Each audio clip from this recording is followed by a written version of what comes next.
The PROTECT AF, or Watchman trial, found that left atrial appendage closure was an alternative to anticoagulation in selected patients with non-valvular atrial fibrillation. Now these data are looked at again and reported in the European Heart Journal. The researchers report on the net clinical benefit of percutaneous left atrial appendage closure.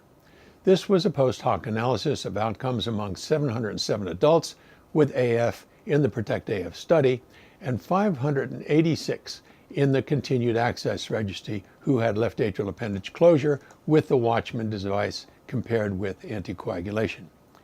Outcomes were ischemic stroke, intracranial hemorrhage, major bleeding, pericardial effusion, and death, weighted to reflect the relative impact in terms of death and disability. The net clinical benefit, which the researchers were after, was calculated as the sum of annualized rates of these outcomes after intervention minus the rates on warfarin. Here's what they found. Among patients with a history of ischemic stroke, the net clinical benefit was greater in the registry than in the trial.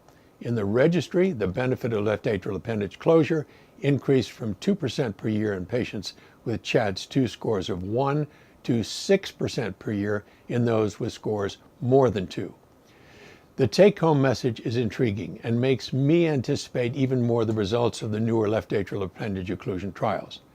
Combining rates of thromboembolism, intracranial hemorrhage, major adverse events, and death allows objective comparison of the benefit and risk of device therapy versus anticoagulation in patients with AF.